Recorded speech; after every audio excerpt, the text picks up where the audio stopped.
Salut tout le monde, alors c'est parti pour la fin du livre Le voleur de foudre. Pour les deux derniers chapitres, 20, alors là c'est le 21. Je règle un vieillard iré. On a 89% du livre et c'est parti. C'est drôle, comme les humains peuvent remodeler les choses pour les faire correspondre à leur version de la réalité. Chiron me l'avait dit il y a longtemps comme d'habitude. Je n'appréciais sa sagesse que bien plus tard. D'après le journal télévisé de Los Angeles, l'explosion de Santa Monica avait été provoquée par un kidnappeur fou qui avait tiré au fusil de chasse sur une voiture de police. Il avait touché par accident une canalisation de gaz qui avait éclaté pendant le tremblement de terre. Ce kidnappeur fou, alias Ares, était l'homme qui m'avait enlevé, moi et deux autres adolescents dans l'état de New York et nous avait fait traverser le pays en une terrifiante odyssée de 10 jours. Le pauvre petit Percy Jackson n'était pas un criminel international. En fin de compte, il avait semé la panique dans cet autocar dans le New Jersey en essayant d'échapper à son ravisseur. Et après coup, des témoins jureraient même avoir vu l'homme vêtu de cuir à bord du car. Pourquoi ne m'en suis-je pas souvenu plus tôt? Le fou avait provoqué l'explosion à l'Arche de Saint-Louis.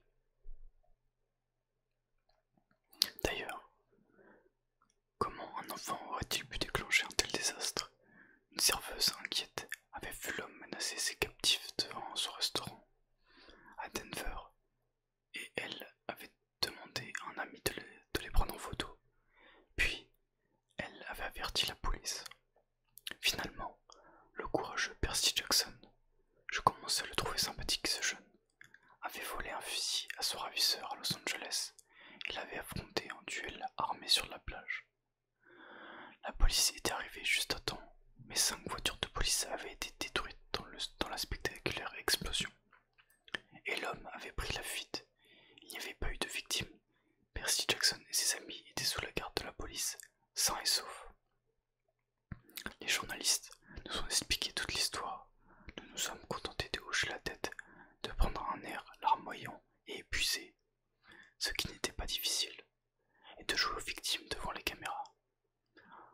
Tout ce que je veux, ai-je dit en refoulant mes larmes, c'est revoir mon cher beau-père. Chaque fois que je le voyais à la télé, que je l'entendais me traiter de jeune délinquant, je savais que d'une façon ou d'une autre, ça s'arrangerait, et je sais qu'il faudra récompenser chaque habitant et chaque habitante de cette belle ville de Los Angeles en leur offrant un article d'électroménager de son magasin. Voici le numéro de téléphone. Les policiers et les journalistes ont été tellement émus par mon laïus qu'ils ont fait la quête et rassemblé de quoi nous payer 3 billets pour le prochain vol à destination de New York. Je savais que je n'avais pas d'autre choix que de prendre l'avion. J'espérais que Zeus fermerait les yeux, compte tenu des circonstances. Il n'empêche que j'ai dû me faire violence pour monter à bord. Le décollage fut un cauchemar. Durant le vol, chaque turbulence m'a fait plus peur qu'un monstre grec. Je n'ai pas desserré les mains des accoudoirs de tout le trajet, jusqu'à l'instant où nous sommes posés sains et saufs à New York. À l'aéroport, les journalistes locaux nous attendaient derrière les contrôles de sécurité, mais nous leur avons échappé grâce à Annabeth qui les a entraînés dans la mauvaise direction avec sa casquette d'invisibilité. En criant « Venez, ils sont là-bas !» près des jus de fruits, avant de nous rejoindre devant le tapis de récupération des bagages. Nous nous sommes séparés à la station de taxi. J'ai dit à Annabeth et à Grover de retourner à la colonie des sans-mêlés et de raconter ce qui s'était passé. Ils ont protesté. Moi-même, il m'en coûtait de me séparer d'eux après tout ce que nous avions partagé. Mais je savais que je devais accomplir la dernière manche de ma quête tout seul. Si les choses tournaient mal, si jamais les dieux refusaient de me croire, je voulais qu'Annabeth et Grover survivent pour dire la vérité à Chiron. J'ai sauté dans un taxi, direction Manhattan. Une demi-heure plus tard, je pénétrais dans le hall de l'Empire State Building. Je devais avoir l'air d'un calme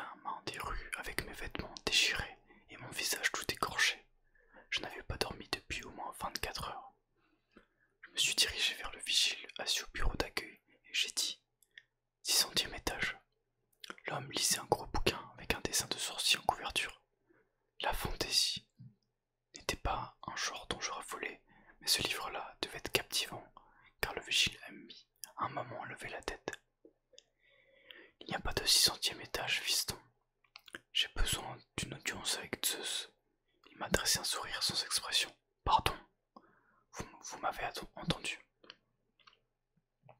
J'allais conclure que ce type n'était qu'un simple mortel et me carapater avant qu'il n'appelle le SAMU psychiatrique. Lorsqu'il a dit « Pas de rendez-vous, pas d'audience, fiston. Le seigneur Zeus ne reçoit personne à l'improviste. Oh, je crois qu'il fera une exception. » Sur ces mots, j'ai retiré mon sac à dos et ouvert sa fermeture éclair. Le vigile a regardé le cylindre métallique à l'intérieur pendant quelques secondes avant de comprendre de quoi il s'agissait. Alors il est devenu blanc comme un linge. Ce n'est pas, a-t-il bafouillé. Si, absolument, lui ai-je assuré. Voulez-vous que je le sorte et... Non, non. C'est extirpé de son siège. Il s'est extirpé de son siège. À farfouiller dans son bureau, il m'a donné une carte clé. Tiens, insère-la dans la fente de sécurité. Fais bien attention à ce que personne ne te voie. J'ai fait comme il m'avait dit. Dès que les portes de l'ascenseur se sont fermées, j'ai glissé la carte dans la fente. Elle a été avalée et un nouveau bouton est apparu sur le panneau des étages. Un bouton rouge marqué 600. J'ai appuyé et attendu et attendu. Une musique d'ambiance était diffusée en sourdine. Pour finir, il y a eu un ding.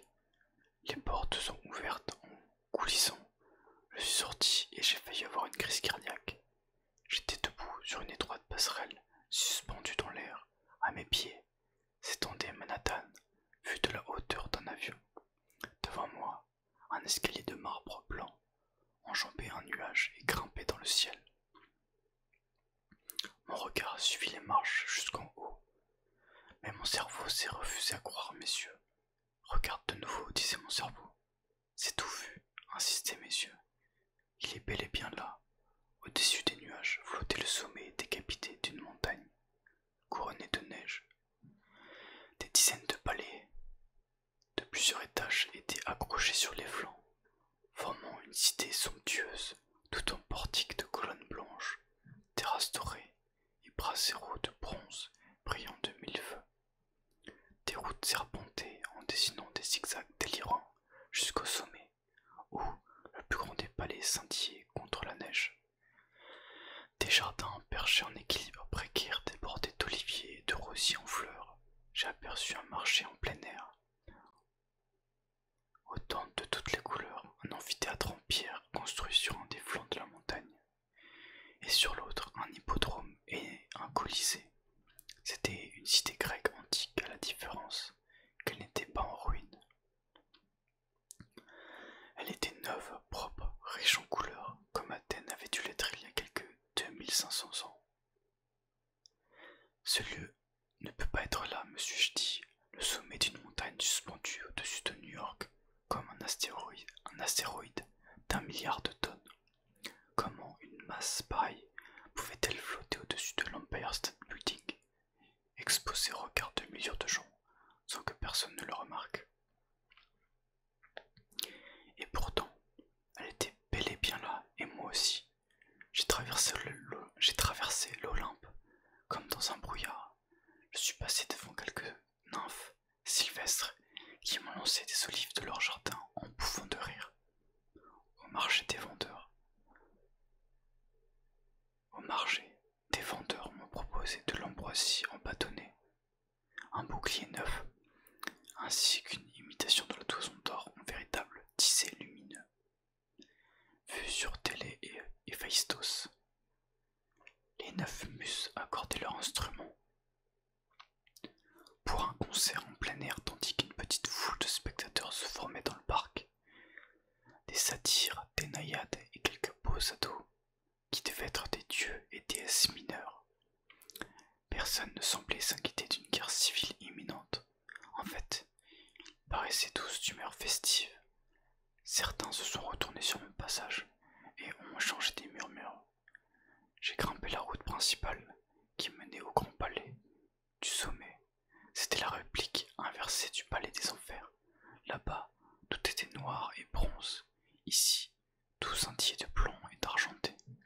Je soupçonnais qu'Hadès avait dû construire son palais en écho à celui-ci. Comme il n'était pas le bienvenu à l'Olympe, sauf le jour du solstice d'hiver, il s'était construit son propre Olympe dans les profondeurs. Malgré notre désastreuse rencontre, j'ai eu un peu de peine pour lui. Il y avait quelque chose de terriblement injuste à être banni de ce lieu. N'importe qui en éprouverait de l'amertume. Un escalier menait à une cour centrale. De l'autre côté de la cour s'étendait la salle du trône. Salle n'est pas vraiment le mot. C'était un lieu si vaste que, par comparaison, la gare centrale de New York tenait du placard à balai. D'imposantes colonnes rejoignaient un dôme doré, orné de constellations en mouvement. 12 trônes construits pour des êtres de la taille d'Hadès étaient disposés en U à l'envers, comme à la colonie des Sans Mêlés. Un énorme feu crépitait dans la fosse centrale. Les trônes étaient vides, à l'exception de 2 d'entre eux, au fond du U. Le trône principal à droite et celui qui se trouvait juste à sa gauche. Je n'avais pas besoin qu'on me dise qui étaient les 2 dieux qui trônaient là. Attendant que je m'approche, je me suis avancé vers eux, les jambes tremblantes. Les dieux étaient sous forme humaine géante, comme Hadès quand je l'avais rencontré, mais je ne pouvais pas les regarder sans ressentir un picotement. Comme si mon corps allait prendre feu. Zeus, le seigneur des dieux, portait un costume bleu foncé à fines rayures. Il était assis sur un trône de platine massive aux lignes sobres. Il avait une barbe taillée avec soin, marbrée de gris et de noir, comme un nuage d'orage. Son visage était fier, beau et grave, et ses yeux couleur de pluie. Quand je me suis rapproché de lui, l'air a crépité en dégageant une odeur d'ozone. Le dieu assis à côté de lui était son frère, sans l'ombre d'un doute. Mais il était habillé très différemment. Il m'a fait penser à un de ces types qui arpentent les plages de Floride en ramassant des coquillages et des bois flottés. Il portait des sandales en cuir, un bermuda en toile et une chemise à motifs de perroquet et de cocotier. Son visage était tanné et ses mains calleuses, comme celles d'un vieux pêcheur. Il avait les cheveux noirs, comme moi. Son visage avait cette air sombre qui m'avait toujours valu de me faire qualifier de rebelle. Mais ses yeux verts doux comme les miens étaient entourés de petites rides de soleil qui me disaient qu'il souriait beaucoup aussi. Son trône était un siège de pêcheur de haute mer. C'était le modèle tout simplement pivotant avec une assise en cuir noir et un étui incorporé pour ranger la canne à pêche. En l'occurrence, à la place d'une canne, l'étui contenait un trident en bronze dont les pointes lançaient des éclats de lumière verte. Les dieux étaient immobiles et silencieux, mais il y avait de la tension dans l'air, comme s'ils venaient tout juste de se disputer. Je me suis approché du trône du pêcheur et je me suis agenouillé. Père, ai-je dit. Je n'osais pas lever la tête, mon cœur battait à se rompre. Je sentais l'énergie qui émanait des 2 dieux. Si je disais ce qu'il ne fallait pas, je ne doutais pas une seconde qu'il pourrait me pulvériser. À ma gauche, Zeus a parlé.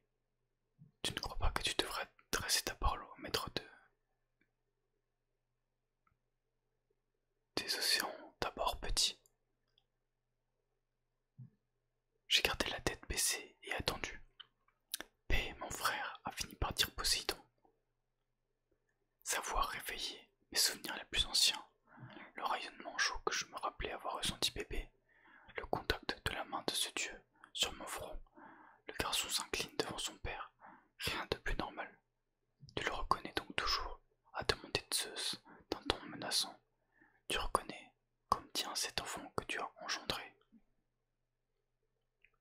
Au mépris de notre serment sacré. J'ai admis mon méfait, a dit Poséidon. Maintenant, j'aimerais l'entendre parler.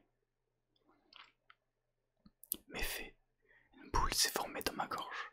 N'étais-je rien de plus que cela, un méfait, le fruit d'une erreur commise par un dieu? Je l'ai épargné une fois déjà à grommeler Zeus, osé pénétrer dans mon domaine. Pfff, j'aurais dû le griller en plein vol pour son imprudence. Et courir le risque de détruire ton éclair primitif, a demandé posément Poséidon. Écoutons ce qu'il a à dire, mon frère. Zeus a bougonné encore un peu, puis il a tranché. Je l'écouterai, puis je déciderai si oui ou non je souhaite précipiter ce garçon du haut de l'Olympe. Persée, a dit Poséidon, regarde-moi. Je l'ai fait, mais je n'ai pas su décrypter son expression. Je n'y ai lu aucun signe clair d'amour ou d'approbation. Rien qui pût m'encourager. C'est comme regarder l'océan. Certains jours, tu vois quelle est son humeur, mais la plupart du temps, il est énigmatique, mystérieux. J'ai eu l'impression que Poséidon ne savait pas vraiment quoi penser de moi. Il n'avait pas déterminé s'il était heureux de m'avoir pour fils ou non. Bizarrement, j'étais content que Poséidon soit si distant. S'il avait essayé de s'excuser, s'il m'avait dit qu'il m'aimait ou même souri, ça m'aurait paru faux. Comme ces pères humains qui trouvent une raison boiteuse pour justifier leur absence. Je pouvais m'arranger avec cette distance. Après tout, moi non plus, je ne savais pas encore quoi penser de lui. Parle au Seigneur Zeus. Petit, m'a dit Poséidon, raconte-lui ton histoire. Alors j'ai tout raconté à Zeus, exactement comme ça s'était passé. J'ai sorti le cylindre de métal qui a aussitôt lancé des étincelles en présence du dieu du ciel. Et je l'ai déposé à ses pieds. Il y a eu un long silence interrompu seulement par le crépitement du feu dans la fosse. Zeus a ouvert la main. L'éclair de foudre a volé pour s'y placer lorsque le dieu a refermé le poing. L'électricité a embrasé les extrémités du métal et bientôt, ce qu'il tenait en main a pris l'aspect d'un véritable éclair. D'un javelot long de 6 mètres d'énergie vibrante et sifflante qui me hérissait les cheveux sur la tête. Je sens que le garçon dit la vérité, a marmonné Zeus. Pourtant, caresse et fait une telle chose, ça ne lui ressemble vraiment pas. Il est fier et impulsif, a dit Poséidon, c'est de famille. Seigneur, ai-je demandé? Oui, ont-ils dit tous les deux. Arès n'a pas agi seul, c'est quelqu'un d'autre, quelque chose d'autre qui a eu l'idée. Je leur ai raconté mes rêves, et j'ai également parlé de l'impression que j'avais eue sur la plage, de ce bref souffle maléfique qui avait paru arrêter le monde et empêcher Arès de me tuer. Dans les rêves, je racontais, la voix me disait d'apporter l'éclair aux enfers. Arès a fait allusion à des rêves qu'il aurait fait, lui aussi. Je crois qu'on se servait de lui, tout comme de moi, pour déclencher une guerre. Alors tu accuses Hadès, en fin de compte, a demandé Zeus. Non, ai-je répondu, je veux dire, Seigneur Zeus, je me suis trouvé en présence d'Hadès. Ce que j'ai ressenti sur la plage était différent. J'ai ressenti la même chose quand je me suis approché de cette fosse. C'était l'entrée du Tartare, n'est-ce pas? Il y a quelque chose de puissant et de maléfique qui s'agite dans ces profondeurs. Quelque chose de plus ancien encore que les dieux. Poséidon et Zeus se sont regardés. Ils ont eu une conversation brève et enflammée en grec ancien. Je n'ai reconnu qu'un seul mot, père. Poséidon a voulu faire une suggestion, mais Zeus l'a interrompu. Poséidon a essayé de discuter. Zeus a levé la main avec colère. Le sujet est clos, a-t-il dit. À présent, je dois aller en personne purifier cet éclair dans les eaux du Lemnos. Pour retirer la souillure humaine du métal. Il s'est levé et m'a regardé.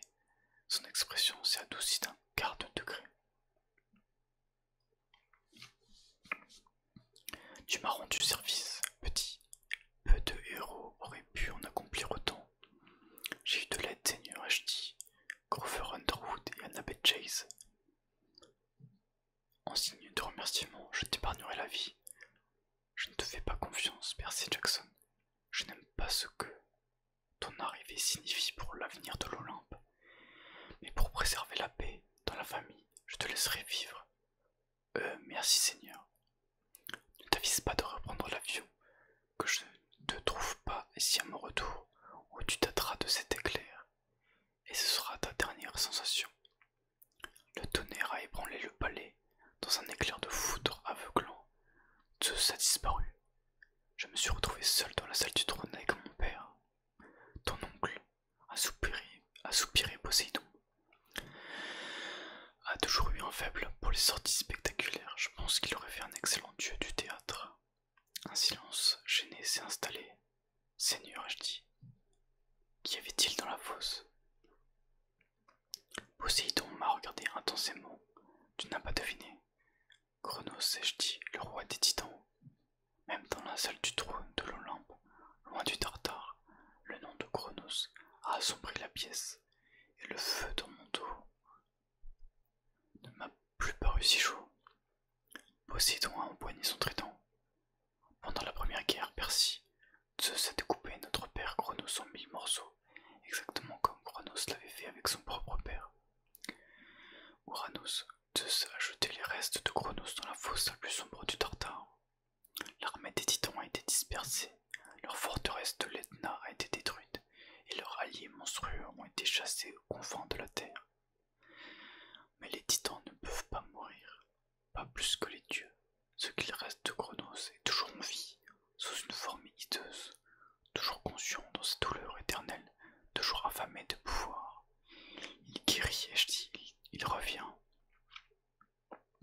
Poséidon a secoué la tête. De temps en temps, au cours des éternités, Cronos s'agite, il s'introduit dans le cauchemar des hommes et leur insuffle des pensées maléfiques. Il tire des monstres piaffant des profondeurs, mais de là à suggérer qu'il puisse remonter de la fosse, il y a un pas. C'est ce qu'il compte faire, père, c'est ce qu'il a dit. Poséidon s'est tué longuement. Le seigneur Zeus a clos la discussion sur ce sujet. Il a interdit qu'on parle de Cronos. Tu as mené ta mission à bien, mon enfant. C'est tout ce que je dois faire. Mais je me suis interrompu. Discuter ne m'aurait avancé à rien. Cela aurait seulement risqué de mettre la colère. De mettre en colère le seul Dieu que j'ai de mon côté. Comme vous voudrez, père. Un léger sourire a flotté sur ses lèvres.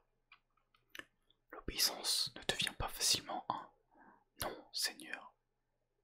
C'est sans doute un peu de ma faute. La mer n'aime pas être contenue. Il s'est déplié de toute sa hauteur, et il a brandi son trident, puis il a scintillé, et il est devenu de la taille d'un homme normal, debout juste devant moi. Tu dois partir, mon enfant, mais d'abord, sache que ta mère est rentrée. Je l'ai regardée complètement sonné. Ma mère, tu la trouveras à la maison. Hadès l'a renvoyée. Hadès l'a renvoyé lorsqu'il a récupéré son casque. Même le seigneur de la mort paie ses dettes. Mon cœur battait à tout rompre.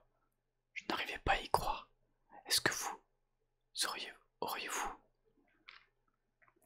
J'avais envie de demander à Poséidon s'il voulait bien venir la voir avec moi, mais je me rendais bien compte que c'était ridicule.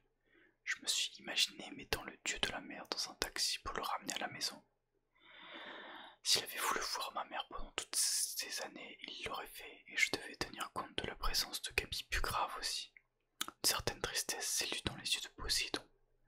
Lorsque tu rentreras chez toi, Percy, tu devras prendre une décision importante. Tu trouveras un paquet qui t'attend dans ta chambre. Un paquet. Tu comprendras en le voyant. Personne ne peut choisir ta voie, Percy. C'est à toi de décider. J'ai hoché la tête sans comprendre ce qu'il voulait dire. Ta mère est une reine entre les femmes, a dit Poséidon avec mélancolie. Je n'avais pas rencontré de mortel comme elle depuis 1000 ans. Pourtant, je regrette que tu sois né, mon enfant. Je t'ai apporté un destin de héros. Et un destin de héros n'est jamais heureux. Il n'est jamais rien d'autre que tragique. J'essayais de ne pas être peiné. Mon propre père me disait qu'il regrettait que je sois né. Ça ne m'ennuie pas, père. Pas encore, peut-être pas encore. Mais c'était une erreur impardonnable de ma part. Je vais vous laisser alors. Je me suis incliné gauchement. Je ne vous embêterai plus.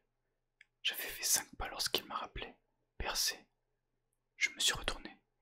Une lumière différente brillait dans son regard, une sorte de fierté passionnée. Tu as bien agi, Percé. Ne te méprends pas sur mes paroles.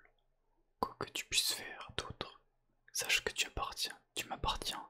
Tu es un vrai fils de Dieu de la mer.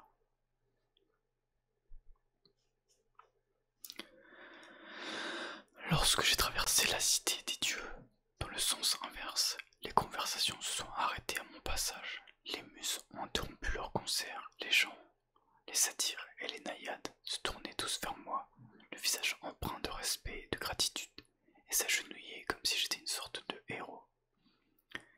Un quart d'heure plus tard, toujours en transe, j'étais de retour dans les rues de Manhattan. J'ai pris un taxi pour me rendre à l'appartement de maman. J'ai sonné à la porte, et c'est elle qui m'a ouvert. Ma mère, plus belle que jamais, qui sentait la menthe et la réglisse. Dès qu'elle m'a vu, la fatigue et l'inquiétude se sont évaporées de son visage. Merci, mon bébé, le ciel soit loué. Elle m'a serré dans ses bras, à m'en couper le souffle.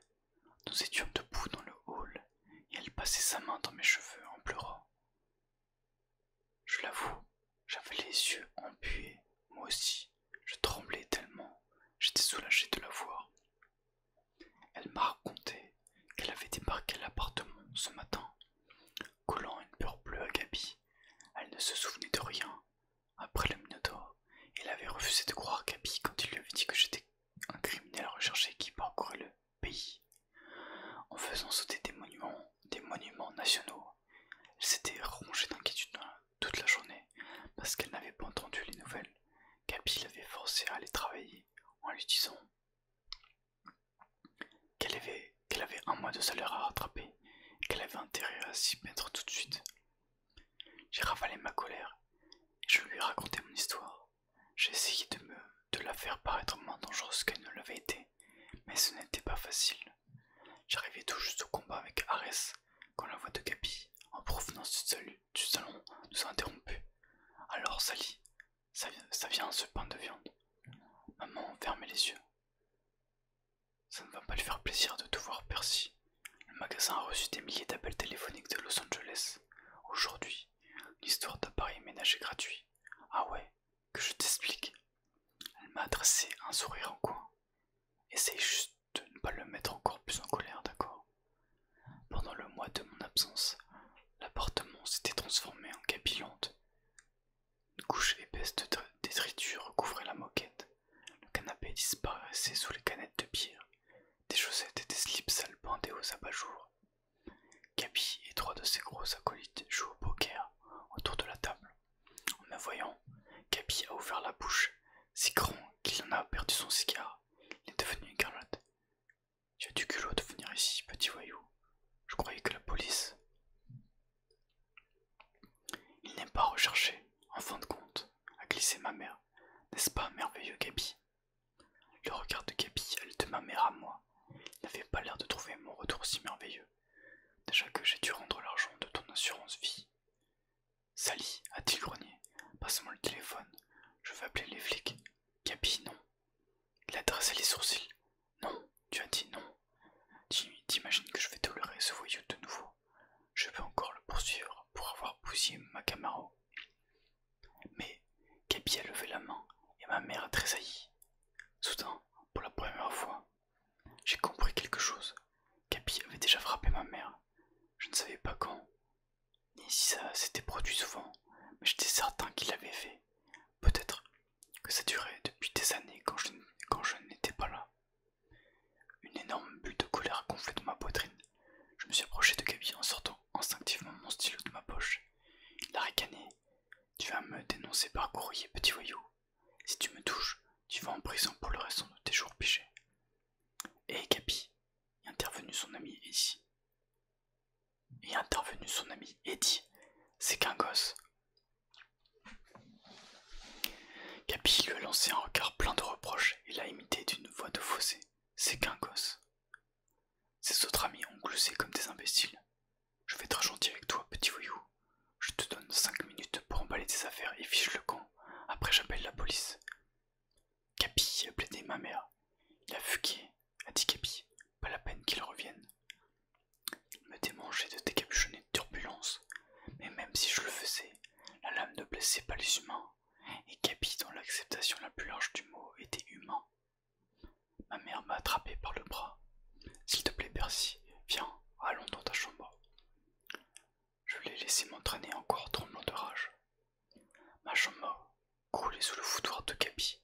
Il y avait des tas de batteries de voitures usagées, un bouquet de fleurs fanées avec une carte de condoléances de la part de quelqu'un qui avait vu son interview dans l'émission de Barbara Walters. Gabi est contrariée, c'est tout. Chérie, m'a dit maman. Je lui parlerai plus tard. Je suis sûr que ça va s'arranger. Ça ne s'arrangera jamais, maman. Pas tant que Gabi sera là. Elle a tordu nerveusement les mains. Je t'emmènerai au travail avec moi pendant le reste de l'été. À l'automne, peut-être qu'on trouvera une autre pension. Maman, elle a baissé les yeux. Je cherche Percy. J'ai besoin d'un peu de temps. Un paquet s'est matérialisé sur mon lit, disant en tout cas que j'aurais juré qu'il n'y était pas l'instant d'avant. C'était une boîte en carton, abîmée, assez grande pour contenir un ballon de basket. L'adresse était tracée de ma propre écriture. Les dieux, mon Olympe, 600e étage, Empire State Building, New York, avec les salutations respectueuses de Percy Jackson. En haut, tracé en capitale ferme d'une main d'homme, figurait l'adresse de notre appartement et le mot « Retour à l'expéditeur ».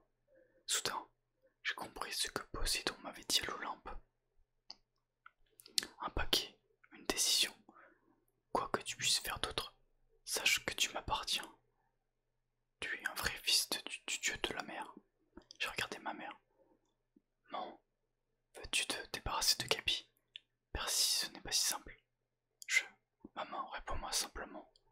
Ce salaud te frappe. Veux-tu te débarrasser de lui ou non? Elle a hésité, puis hoché imperceptiblement la tête. Oui, Percy.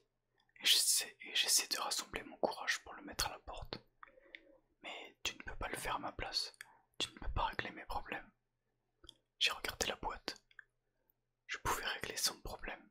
J'avais envie d'ouvrir le paquet, de le balancer sur la table de poker et de sortir ce qu'il contenait.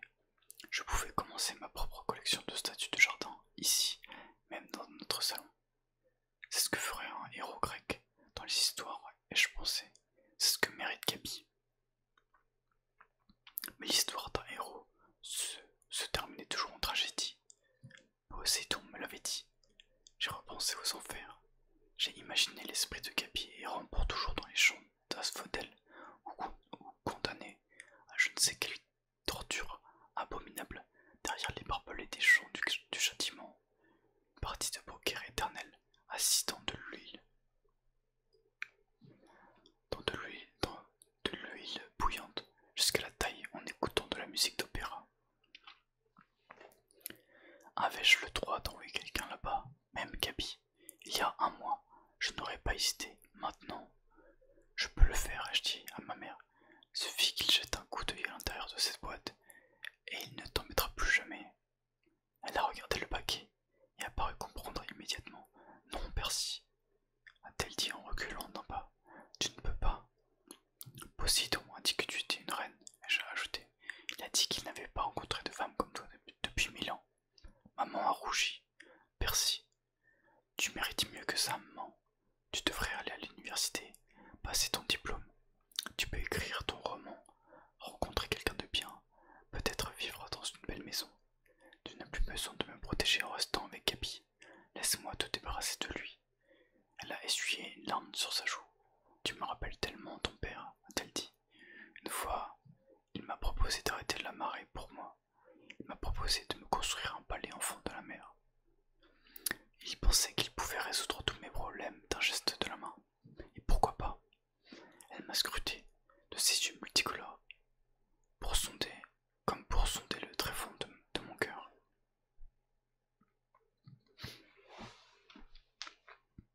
Je crois que tu sais pourquoi, Percy. Tu me ressembles assez pour comprendre. Si je veux que ma vie ait un sens quelconque,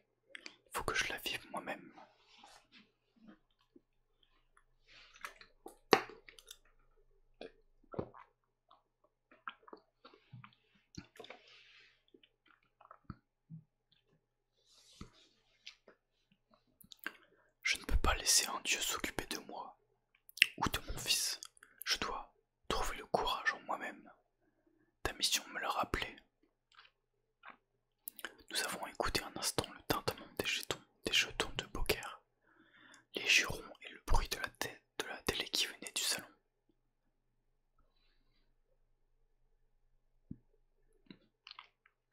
Je vais te laisser la boîte, et je dis, s'il te menace.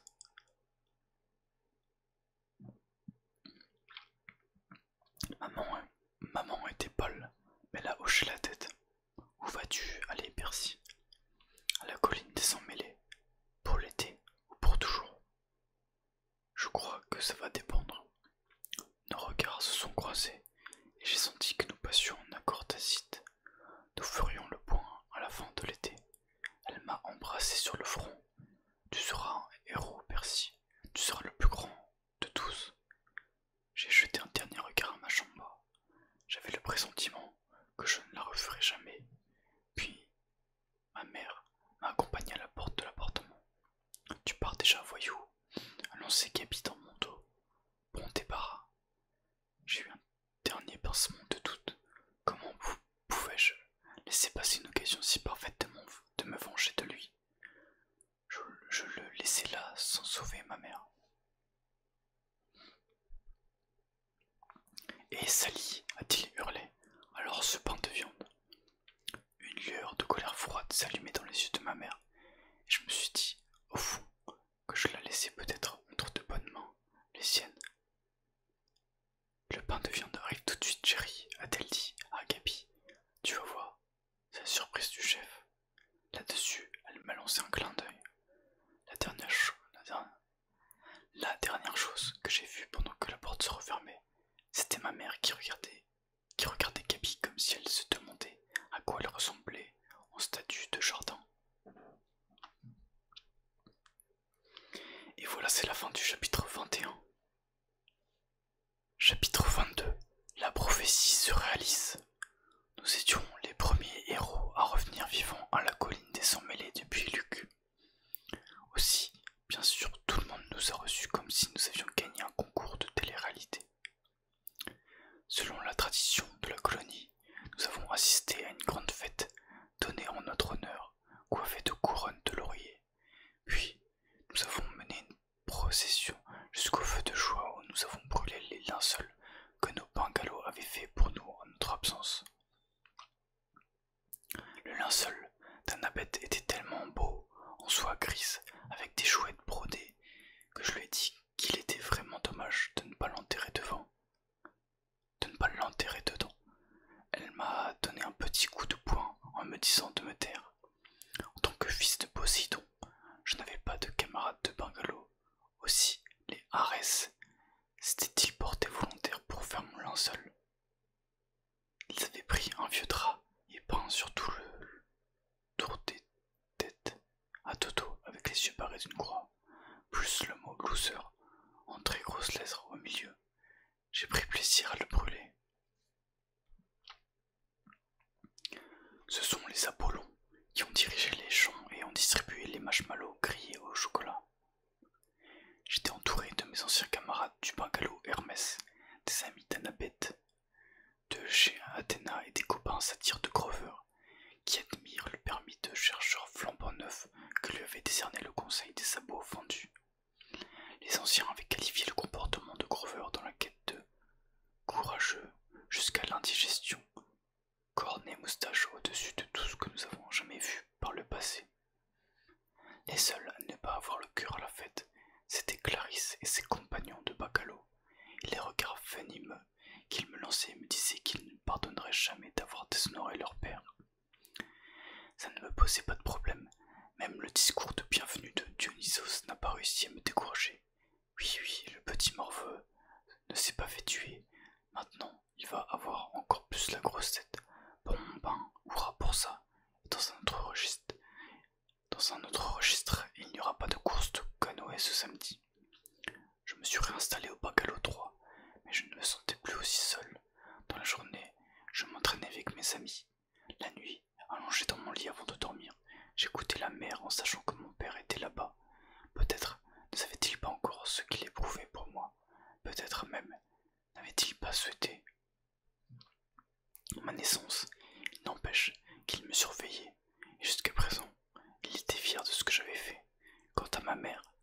avait eu sa seconde chance. Sa lettre est arrivée une semaine après mon retour à la colonie. Elle me disait que Gaby était parti mystérieusement, qu'il avait disparu de la surface de la Terre. En fait, elle avait signalé sa disparition à la police, mais elle avait l'étrange impression qu'on ne la retrouverait jamais. Par ailleurs, dans un domaine tout à fait différent, elle avait vendu sa première sculpture en béton grandeur nature, intitulée Le joueur de poker, à un collectionneur d'art par l'intermédiaire d'une galerie branchée. Elle avait été si bien payée pour sa statue qu'elle avait versé une caution pour un nouvel appartement et réglé les frais de scolarité de son premier semestre à l'université de New York. Les galeristes réclamaient d'autres œuvres à grands cris, traitant son travail d'immenses pas en avant dans la voie du néo-réalisme hyper hideux. Mais ne t'inquiète pas, écrivait maman, j'arrête la sculpture. Je me suis défaite de la boîte à outils que tu m'avais donnée. Il est temps pour moi de me mettre à l'écriture. Au bas de la lettre, elle avait ajouté un post-scriptum. Merci, j'ai trouvé une bonne école privée ici en ville. J'ai versé une avance pour te retenir une place au cas où tu veuilles y faire ta 5e. Tu pourras habiter à la maison, mais si tu veux passer toute l'année à la colline des Sans-Mêlés, je comprendrai. J'ai replié soigneusement la lettre et je l'ai posée sur ma table de chevet. Tous les soirs avant de dormir, je la relisais et j'essayais de décider quoi lui répondre. Le 4 juillet, jour de la fête nationale des États-Unis, la colonie tout entière s'est rassemblée sur la plage pour assister au feu d'artifice donné par le bungalow neuf et dont les enfants d'Héphaïstos. Les neufs n'allaient pas se contenter de quelques petites explosions, rouge, blanc, bleu. Ils avaient ancré une barge au large et l'avaient chargée de fusées grosses comme des missiles. D'après Annabeth, qui avait déjà vu le spectacle, les tableaux allaient s'enchaîner pour composer une séquence d'animation dans le ciel. Le bouquet final était censé être deux guerriers spartiates hauts de 30 mètres qui surgiraient en crépitant au-dessus de l'océan, s'affronteraient en duel, puis exploseraient en 1 million de couleurs. Pendant qu'Annabeth et moi déplions une couverture de pique-nique, Grover est venu nous dire au revoir. Il portait son jean, son t-shirt et ses baskets habituelles, mais au cours des quelques dernières semaines, il avait mûri physiquement et faisait plus âgé, presque lycéen.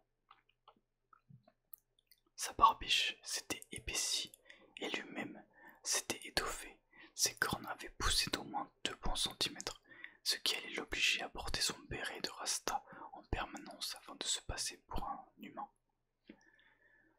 Je m'en vais, a-t-il dit, je suis juste venu, enfin, vous savez. Je me suis efforcé d'être heureux pour lui. Après tout, ce n'est pas tous les jours qu'un satyre reçoit l'autorisation de partir à la recherche du grand dieu Pan. Mais c'était dur de lui dire au revoir. Ça faisait seulement 1 an que je connaissais Grover, mais c'était mon plus vieil ami. Annabeth l'a serré dans ses bras. Elle lui a dit de ne jamais enlever ses faux pieds. Je lui ai demandé par où il allait commencer sa quête. C'est un peu secret en fait, a-t-il répondu, l'air embarrassé. J'aurais bien aimé que vous puissiez venir avec moi, les gars, mais les humains et bon. On comprend, a dit Annabeth. Tu as assez de canettes en fer blanc pour la route.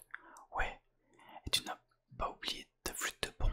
Bon sang, Annabeth, a grommelé Grover. On dirait une vieille maman chèvre. Mais il n'avait pas l'air si fâché que ça. Il a empoigné sa canne et a enfilé un sac à dos sur son épaule. Il avait l'air de n'importe quel autostoppeur au bord d'une autoroute américaine. Plus rien de l'ado gringalé que je défendais contre les grosses brutes de Yancy. Bon, a-t-il dit, souhaitez-moi bonne chance. Il a embrassé Annabeth de nouveau, il m'a donné une tape sur l'épaule, puis il est reparti vers les dunes. Au-dessus de nos têtes, le feu d'artifice a explosé. Héraclès tuant le lion de Némée, Artémis chassant le sanglier, George Washington traversant le Delaware pendant la guerre d'indépendance. Et Grover, ai-je appelé. Il s'est retourné à la lisière des bois. Où que tu ailles, j'espère qu'ils font de bonnes enchiladas. Grover a souri, puis les arbres se sont refermés sur lui. disparu. Nous le reverrons, a dit Annabeth. Je voulais le croire, le fait qu'aucun chercheur ne soit jamais revenu en 2000 ans. Mais j'ai décidé de chasser cette pensée de mon esprit. Grover serait le premier, c'était obligé. Le mois de juillet s'est écoulé. Je passais mes journées à concevoir des nouvelles stratégies pour capturer l'étendard et à contracter des alliances avec d'autres bungalows pour empêcher les Ares de reprendre la bannière. Je suis arrivé à grimper jusqu'en haut du mur d'escalade sans me faire brûler par la lave pour la première fois. De temps en temps, quand je passais devant la grande maison, je jetais un coup d'œil vers les fenêtres du grenier. Je repensais à l'oracle. J'essayais de me convaincre que sa prophétie s'était entièrement réalisée. Tu iras à l'ouest et tu rencontreras le dieu qui s'est retourné. Ok, ça c'était bon, même si les dieux traîtres s'étaient avérés Arès et non Hadès.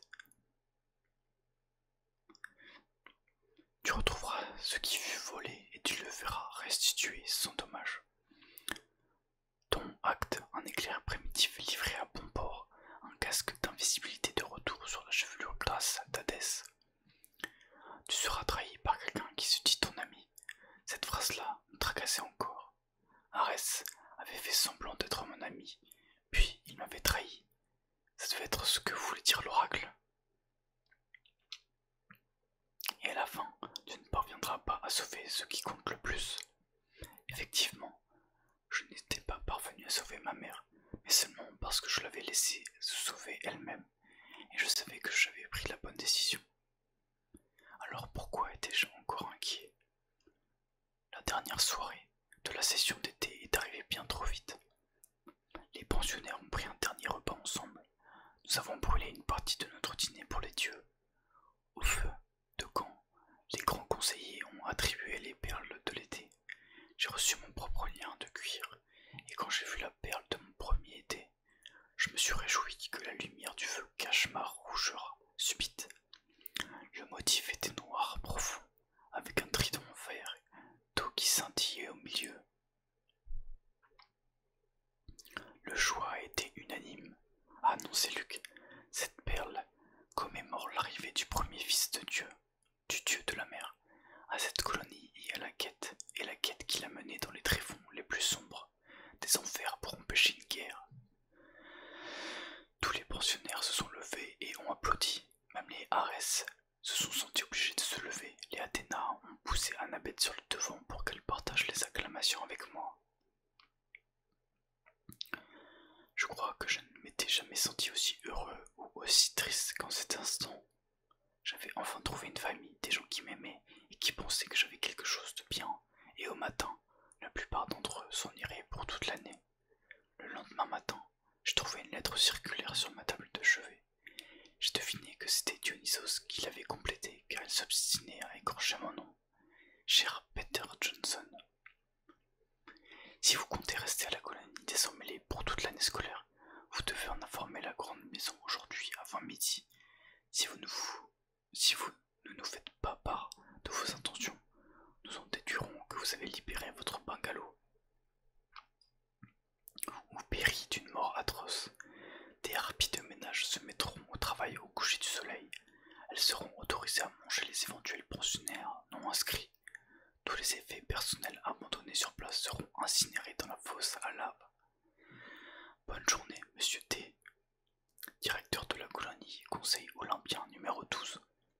Voilà une autre caractéristique du syndrome d'hyperactivité, avec déficit de l'attention. Pour moi, les dates limites ne veulent rien dire, tant qu'elles ne sont pas atteintes. L'été était fini, et je n'avais toujours pas dit à ma mère ni à la colonie si j'allais rester ou non. Maintenant, je n'avais plus que quelques heures pour me décider. La décision aurait dû être facile à prendre. 9 mois d'entraînement de héros contre 9 mois assis dans une salle de classe. En principe, c'était tout vu.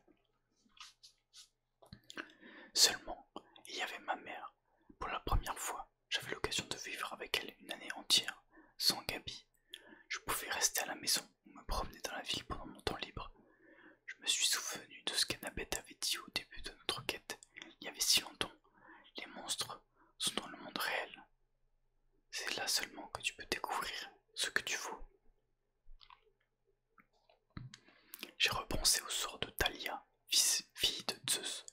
Je me suis demandé combien de monstres m'attaqueraient si je quittais la colline des emmêlés, si je restais au même endroit pendant une année entière, sans Chiron et mes amis pour m'aider. Ma mère et moi survivrions, nous jusqu'à l'été. À supposer que les dictées et les rédactions ne m'achèvent pas, j'ai décidé d'aller à l'arène et de m'entraîner un peu à l'épée. Cela m'éclaircirait peut-être les idées. Les terrains de sport pratiquement vides scintillaient dans la chaleur d'août. Les pensionnaires étaient dans leurs bungalows à faire leur bagage ou allaient et venaient avec des balais et des serpillères, se préparant pour l'inspection finale. Argos et certains des enfants d'Aphrodite à hisser leurs valises Gucci et leurs trousses de maquillage en haut de la colline où les attendait la navette de la colonie qui les emmènerait à l'aéroport. Ne pense pas encore au départ, me suis-je dit, entraîne-toi, c'est tout. Je suis arrivé à l'arène des escrimeurs et je me suis aperçu que Luc avait eu la même idée que moi. Son sac de sport était jeté dans un coin de la piste. Il travaillait en solo, s'attaquant à des mannequins de combat avec une épée que je ne lui avais jamais vue. Elle devait avoir une lame d'acier normale car elle décapitait les mannequins et pourfendait leur ventre bourré de paille. Son t-shirt orange de conseiller était trempé de sueur. Il avait une expression d'une étonnante intensité, comme si sa vie était réellement menacée. Fasciné, je les regardais éventrer la rangée entière de mannequins, leur trancher bras et jambes, les réduire à un tas de paille et d'armure. Ce n'étaient que des mannequins, mais je ne pouvais m'empêcher d'être impressionné par la virtuosité de Luc. Ce type était un adversaire hors pair. Une fois de plus, je me suis demandé comment il avait bien pu échouer dans sa quête. Il a fini par m'apercevoir et s'est arrêté en plein mouvement. Merci. Excuse-moi, ai-je dit embarrassé. Pas grave, a-t-il en baissant son épée. Je faisais juste un petit entraînement de dernière minute. Ces mannequins ne vont plus embêter personne. Luc a haussé les épaules. Nous en fabriquons de nouveau tous les étés. À présent que son épée ne tournoyait plus, j'ai remarqué quelque chose d'étrange. La lame était composée de deux types de métal différents, un tranchant en bronze, l'autre en acier. Luc a remarqué que je le regardais. Ah ça, c'est mon nouveau jouet, perfide, perfide. Luc a tourné l'épée dans la lumière pour faire jouer les rayons du soleil sur la lame. Elle est en bronze céleste d'un côté, en acier trempé de l'autre. Elle marche aussi bien sur les mortels que sur les immortels.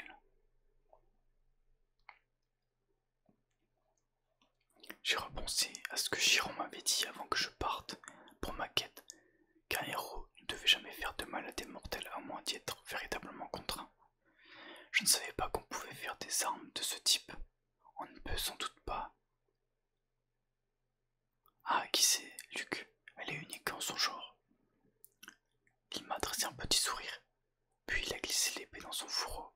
Écoute, j'allais justement aller te chercher. Ça te dirait qu'on aille faire un tour dans les bois tous les deux une dernière fois? Qu'on cherche un monstre à combattre. Je ne sais pas pourquoi, j'ai hésité. J'aurais dû être soulagé que Luc se montre aussi chaleureux. Je l'avais trouvé un peu distant depuis mon retour de ma quête. J'avais eu peur qu'il soit un peu jaloux de toute l'attention que mon succès m'avait valu. Tu crois que c'est une bonne idée? Ai-je demandé. Je veux dire. Oh allez, il a farfouillé dans son sac de sport et a sorti un pack de canettes de coca. C'est moi qui régale. J'ai regardé les canettes en me demandant où il avait bien pu les dégoter. Il n'y avait pas de soda ordinaire de mortel au magasin de la colonie.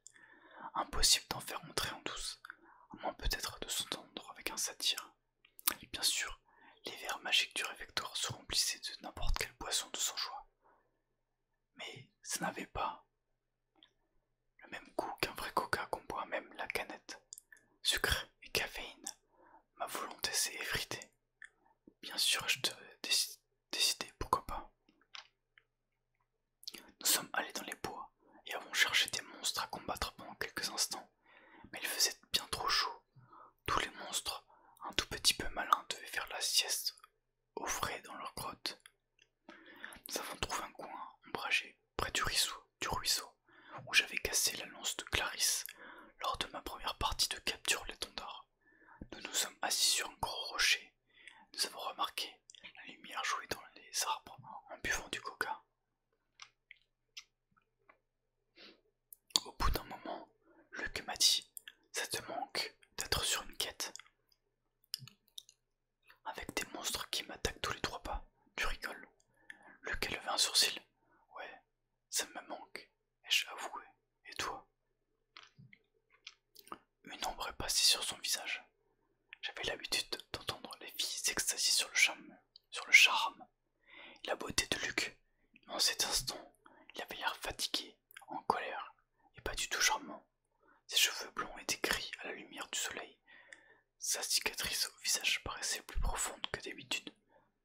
Je pouvais l'imaginer vieux. Je vis à la colline des Sans-Mêlés, à longueur d'année depuis mes 14 ans, m'a-t-il raconté, depuis que Talia. Enfin, tu connais l'histoire. Je me suis entraîné. Je n'ai jamais eu de vie d'ado normale dans le monde réel. Puis, ils m'ont accordé une quête, une seule, et à mon retour, en gros, on m'a dit, et voilà, finis de jouer, amuse-toi bien le restant de ta vie. Il a comprimé sa canette de coca, il l'a jetée dans le ruisseau. Ce qui m'a vraiment choqué, des premières choses qu'on vous apprend à la colonie des Sans-Mêlés, c'est pas de détritus, ou alors car aux nymphes et aux naïades, elles vous le refaudront. Un soir, en vous glissant dans votre lit, vous trouverez votre drap plein de 1000 pattes et de vases. Ras-le-bol des couronnes de laurier, a dit Luc. Je n'ai pas envie de finir comme un de ces trophées poussiéreux dans le grenier de la grande maison. Tu parles comme si tu allais partir. Luc m'a décoché un sourire tordu. Pour ça, oui, merci, je pars. Je t'ai amené ici pour te dire au revoir. Il a claqué des doigts. Un trou s'est creusé dans un crépitement de flammes à mes pieds. Il en est sorti en rampant quelque chose de noir et luisant, comme ma main, un scorpion. J'ai voulu déguiner mon stylobi. À ta place, je m'abstiendrai, m'a averti Luc. Les scorpions de l'abîme peuvent sauter jusqu'à 5 mètres de haut. Son aiguillon peut transpercer tes vêtements. Tu seras mort en 60 secondes. Luc, qu'est-ce qui... Alors ça fait tilt. Tu seras trahi par quelqu'un qui se dit ton ami. C'est toi, ai-je dit. Il s'est levé lentement et il a passé le revers de la main sur son jean. Le scorpion ne lui a prêté aucune attention.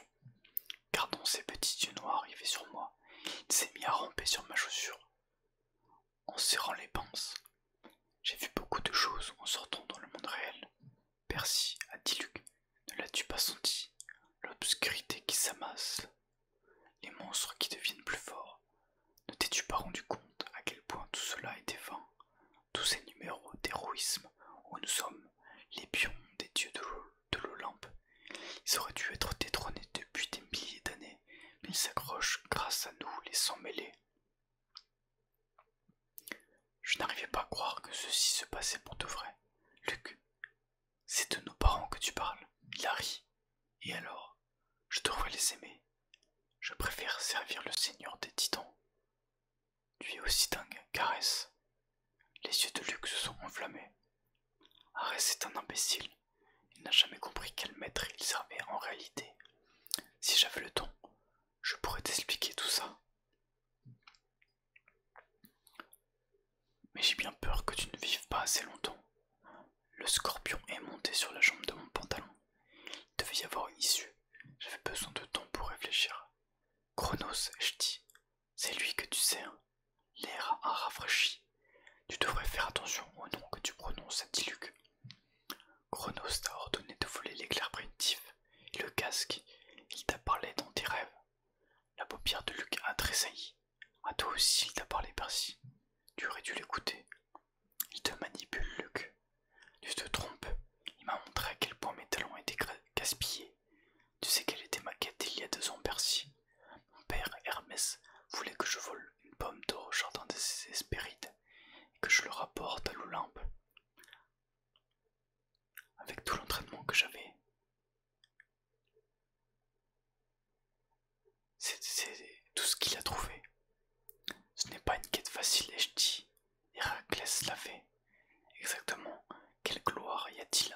reproduire ce que d'autres ont déjà fait.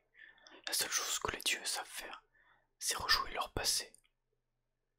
J'y suis allé, mais le cœur n'y était pas. C'est le dragon du jardin qui m'a fait ça. D'un geste rageur, il a désigné sa cicatrice. Et lorsque je suis rentré, je n'ai eu droit qu'à de la pitié. À ce moment-là, j'ai eu envie de démolir l'Olympe. Pierre par pierre, mais j'ai rongé mon frein. J'ai commencé à rêver de Chronos. Il m'a convaincu de voler quelque chose qui en vaille la peine. Quelque chose dont aucun héros n'ait jamais eu le courage de s'emparer. Lorsque nous avons fait cette sortie éducative du solstice d'hiver, pendant que les autres pensionnaires dormaient, je me suis introduit en douce dans la salle du trône, et j'ai pris l'éclair primitif de Zeus, qui était juste sous son siège, le casque d'invisibilité d'Hadès. Aussi, tu ne peux pas savoir comment ce fut facile. La salle du trône était déserte, j'étais déjà en plein New Jersey quand j'ai entendu l'orage gronder et que j'ai su qu'il avait découvert le vol. Le scorpion était perché sur mon genou. Maintenant, et me fixait de ses yeux luisants, je me suis efforcé de garder la voix ferme. Alors pourquoi n'as-tu pas apporté les objets à Chronos? Le sourire de Lux s'est estompé. J'étais trop sûr de moi. Zeus a envoyé ses fils et ses filles à la recherche de l'éclair volé. Artémis, Apollon et mon père, Hermès. Mais c'est Arès qui m'a attrapé. J'aurais pu le battre, mais je n'ai pas été assez vigilant. Il m'a désarmé. Il a pris les objets de pouvoir et a menacé de les rapporter à l'Olympe et de me faire brûler vif. Alors la voix de Chronos m'est venue et m'a dicté mes paroles. J'ai mis dans la tête d'Arès l'idée d'une grande guerre entre les dieux. Je lui ai dit que tout ce qu'il avait à faire, c'était de cacher les objets pendant quelque temps et de regarder les autres se battre. Une étincelle mauvaise s'allumait dans les yeux d'Arès. Et je compris qu'il avait mordu. Il m'a laissé partir. Je suis rentré à l'Olympe sans que personne ne se soit aperçu de mon absence. Luc a dégainé sa nouvelle épée. Il a passé le pouce sur le plat de la lame, comme s'il était fasciné par sa beauté. Après cela, le seigneur des titans, il m'a puni en m'envoyant des cauchemars. J'ai juré ne plus échouer. De retour à la colonie des emmêlés, j'étais informé dans mes rêves qu'un deuxième héros allait arriver. Un à qui on pourrait faire porter l'éclair et le casque sur le reste du trajet d'Arès au Tartare. C'est toi qui as appelé le chien des enfers cette nuit-là dans la forêt. Il faisait croire à Chiron que tu n'étais pas en sécurité à la colonie pour qu'il décide de t'envoyer mener ta quête. Il fallait confirmer ses craintes qu'Hadès cherchait à te tuer. Et ça a marché. Les baskets volantes étaient ensorcelées. Et je dis, elle était censée m'entraîner moi et le sac à dos dans le Tartare. Et elle l'aurait fait si tu les avais portés, mais tu les as donnés aux satyres, ce qui ne faisait pas partie du plan. Grover fiche en l'air tout ce qu'il touche, il a même détraqué le sortilège. Luc a baissé le regard sur le scorpion qui était maintenant perché sur ma cuisse. Tu aurais dû mourir dans le Tartare, Percy. Mais ne t'en fais pas, je te laisse avec mon petit copain qui va rattraper le coup. Talia a donné sa vie pour te sauver, je dis en m'efforçant de rester calme et stoïque. C'est comme ça que tu lui rends son sacrifice. Ne me parle pas de... Talia, a crié Luc. Les dieux l'ont laissé mourir. C'est un des nombreux méfaits qu'ils vont payer. Tu es manipulé, Luc, comme Arès. N'écoute pas Chronos. Moi, je suis manipulé. La voix de Luc a grimpé dans les aigus. Regarde-toi. Qu'est-ce que ton père a jamais fait pour toi? Chronos va revenir. Tu n'as fait que retarder ses plans.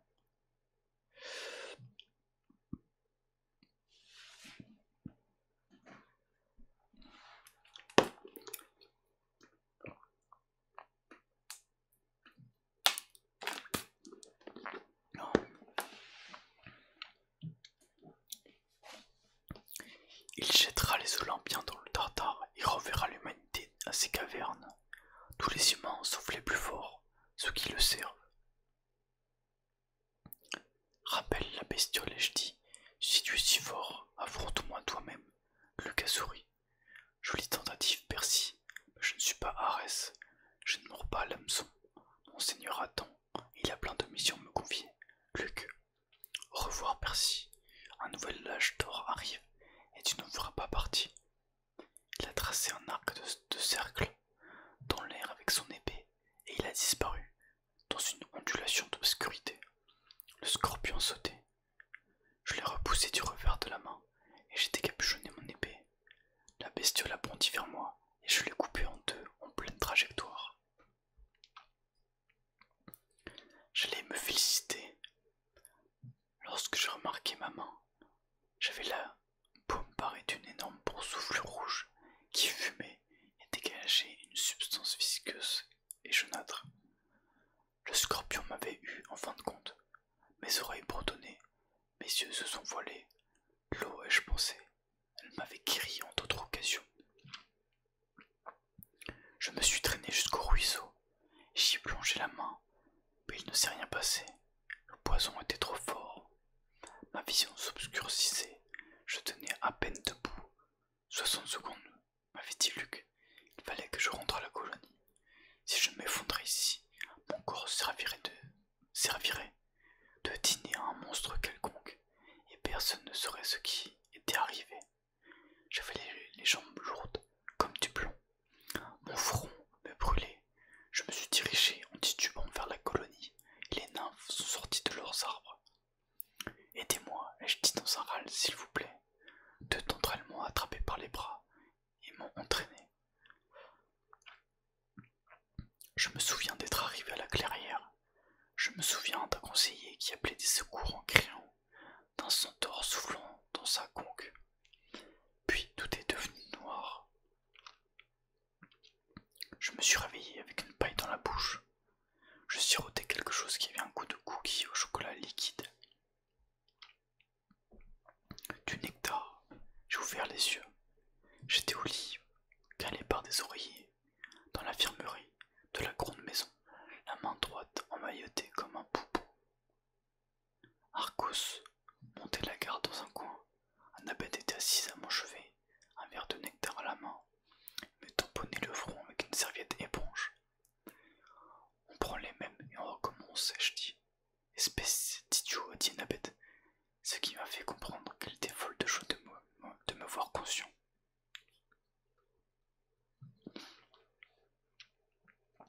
Tu étais vert tirant sur le gris quand on t'a trouvé, sans les soins de Chiron. Voyons, a dit la voix de Chiron. La constitution de Percy y est pour quelque chose. Il était assis au pied de mon lit, sous sa forme humaine. C'est pourquoi je ne l'avais pas remarqué plus tôt. La partie inférieure de son corps était comprimée par magie dans le fauteuil roulant. La partie supérieure, en veste et cravate, il m'a souri, mais son visage était pâle et fatigué, comme autrefois, quand il avait passé la nuit à corriger des devoirs de latin. Comment te sens-tu a-t-il demandé, comme si on m'avait passé les entrailles au congélateur et ensuite au micro-ondes. Assez bien vu dans la mesure où il s'agissait du venin scorpion de l'abîme. Maintenant, il faut que tu me racontes, si tu le peux, comment ça s'est passé. Entre deux gorgées de nectar, je leur ai raconté l'histoire. Un long silence à pleine dans la chambre. Je n'arrive pas à croire que Luc, la voix d'Annabeth s'est brisée. Une expression de tristesse mêlée de colère est apparue sur son visage. Si, pourtant je peux y croire. Que les dieux le maudissent, il n'a plus jamais été le même après sa quête. Il faut rapporter ses faits à l'Olympe, de toute urgence, a murmuré Chiron. Je pars tout de suite. Luc est lâché dans la nature. Et je dis, il faut que je me lance à ses trousses. Chiron a secoué la tête. Non, Percy, les dieux ne veulent même pas entendre parler de Chronos. L'ai-je interrompu sèchement. Zeus a déclaré que le débat était clos. Percy, je sais que c'est dur, mais tu ne dois pas te précipiter à chercher vengeance, tu n'es pas prêt. Ça ne me faisait pas plaisir à entendre, mais je me doutais que Chiron avait raison. Un seul regard à ma main me disait que je n'allais pas pouvoir manier l'épée de sitôt. Chiron, votre prophétie de l'oracle, elle concernait Chronos, n'est-ce pas? Est-ce que j'y étais? Et Annabeth? Chiron a jeté un coup d'œil nerveux vers le plafond. Percy, ce n'est pas moi. vous a donné l'ordre de ne pas m'en parler, n'est-ce pas? Ses yeux étaient compréhensifs mais tristes. Tu seras un grand héros, mon enfant. Je vais m'employer de mon mieux à te former. Mais si je vois juste en ce qui concerne ta voix, un coup de tonnerre fait vibrer les carreaux. Bon, a crié Chiron, ça va. Il a poussé un soupir de frustration. Les dieux ont leur raison, Percy. En connaître trop sur son propre avenir n'est jamais une bonne chose. Mais on ne peut pas rester sans rien faire, ai-je dit. Nous n'allons certainement pas rester sans rien faire. A promis Chiron. Mais toi, tu dois être prudent. Chronos veut que tu perdes tes moyens. Il veut que ta vie soit bouleversée, tes pensées brouillées par la peur et la colère. Ne lui donne pas ce qu'il veut, entraîne-toi patiemment. Ton heure viendra. À supposer que je vive assez longtemps. Chiron a posé la main sur ma cheville. Tu vas devoir me faire confiance, Percy. Tu vivras, mais il faut d'abord que tu choisisses la voie que tu vas prendre pour l'année qui vient. Je ne peux pas te dire quel est le bon choix. J'ai eu l'impression qu'il avait une opinion très tranchée sur la question, et qu'il devait faire appel à toute sa volonté pour ne pas essayer de m'influencer. Mais tu dois décider si tu veux rester à la colonie des emmêlés toute l'année, ou retourner faire ta 5e parmi les mortels, et venir ici comme pensionnaire d'été. Réfléchis, et à mon retour de l'Olympe, tu devras me faire part de ta décision. Je voulais protester, je voulais lui poser d'autres questions, mais j'ai vu à son expression que c'était exclu. Il m'en avait dit le maximum. Je reviendrai dès que je pourrai, a promis Chiron. Argos veillera sur toi. Il a lancé un coup d'œil à Annabeth. Oh, et ma chère Annabeth, quand tu seras prête, ils sont là. Qui est là, ai-je demandé. Personne ne m'a répondu. Chiron est sorti de la pièce en fauteuil roulant. J'ai entendu les roues descendre lentement les marches du perron, 2 par 2. Annabeth s'est absorbée dans les contemplations des glaçons dans mon verre. Qu'est-ce qu'il y a, lui ai-je demandé. Rien. Elle a posé le verre sur la table. J'ai juste suivi un conseil que tu m'avais donné. Tu besoin de quelque chose. Ouais, aide-moi à me lever. Je veux sortir. Merci, ce n'est pas une bonne idée. J'ai basculé les jambes hors du lit. Annabeth m'a rattrapé avant que je m'effondre. J'ai été pris d'un haut le cœur. Je te l'avais dit, a soupiré Annabeth. Ça va, ne t'inquiète pas, ai-je insisté. Je ne voulais pas rester couché comme un invalide pendant que Luc circulait librement et œuvrait pour Chronos. Je suis arrivé à faire un pas, puis un deuxième, en m'appuyant toujours fortement sur Annabeth. Argos nous a suivis, mais en gardant ses distances. Le temps que nous arrivions sur la terrasse, j'avais le visage couvert de sueur et l'estomac noué, mais je suis parvenu à marcher jusqu'à la balustrade.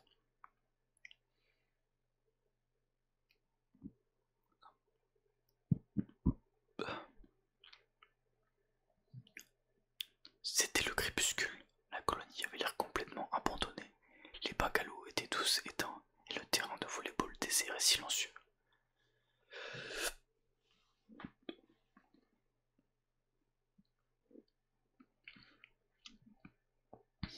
Pas un seul canoë ne sillonnait les eaux du lac. Derrière les bois et les champs de fraises, le détroit de Long Island scintillait sous les derniers feux du soleil. Que vas-tu faire m'a demandé Annabeth. Je ne sais pas. Je lui ai fait part de mon impression que Chiron souhaitait que je reste toute l'année pour bénéficier de plus d'entraînement individuel, mais en expliquant, je n'étais pas sûr d'en avoir envie. J'ai ajouté que j'aurais mauvaise conscience cependant de la laisser seule avec Clarisse pour toute compagnie. Annabeth a serré les lèvres, puis il a dit calmement: je rentre passer l'année à la maison, Percy. Je l'ai regardé avec étonnement. Tu veux dire chez ton père? Elle a pointé du doigt vers le sommet de la colline des Sans-Mêlés, à côté du pin de Thalia. Juste derrière la bordure magique du camp, une famille se dessinait contre le ciel. 2 petits enfants, une femme et un homme grand et blond. Il avait l'air d'attendre l'homme. un sac à dos qui ressemble à celui qu'Annabeth avait pris à Aqualand de Denver. Je lui ai écrit une lettre à notre retour, a dit Annabeth. Exactement comme tu me l'avais suggéré, je lui ai dit que j'étais désolé, que j'étais prête à rentrer à la maison pour l'année scolaire. S'il voulait encore de moi, il m'a répondu immédiatement. Nous avons décidé de faire une nouvelle tentative. C'est super courageux de ta part. Elle a ravalé sa salive. Tu ne vas rien faire, dis-tu, pendant l'année scolaire, dis-moi. En tout cas, pas sans m'envoyer un iris mail. Je me suis forcé à sourire. Je ne chercherai pas les ennuis. En général, je n'en ai pas besoin. Lorsque je reviendrai l'été prochain, a-t-elle dit, nous traquerons Luc. Nous demanderons une quête. Mais s'il ne nous donne pas l'autorisation, nous partirons en douce et nous le ferons quand même. Ça marche. Ça m'a l'air d'un plan digne d'Athéna. Nous nous sommes serrés la main. Prends soin de toi, cervelle d'algue, a dit Annabeth. Reste sur tes gardes. Toi aussi, puits de sagesse. Je l'ai regardé gravir la colline et rejoindre sa famille. Elle a embrassé son père avec gaucherie et a jeté un dernier regard à la vallée. Puis elle a passé la main sur le pain de Thalia et s'est laissée entraîner de l'autre côté de la crête, dans le monde des mortels. Pour la première fois à la colonie, je me suis senti vraiment seul. J'ai regardé le détroit de Long Island à l'horizon et je me suis souvenu de mon père me disant « La mer n'aime pas être contenue ». J'ai pris ma décision. Je me suis demandé si Poséidon me regardait, approuverait-il mon choix. Je reviendrai l'été prochain, lui ai-je promis. Je survivrai d'ici là. Après tout, je suis ton fils. J'ai demandé à Argos de m'accompagner au bungalow 3. Il fallait que je fasse mes bagages pour rentrer à la maison. Et voilà, c'est la fin du livre. C'était pas mal, vraiment pas mal. J'ai bien aimé le livre. Donc, cette vidéo va être assez longue, mais c'est pas grave. Je sais pas ce que je ferai comme prochain livre. En tout cas, j'espère que vous avez aimé. Et je vous dis à la prochaine. Salut, à bientôt.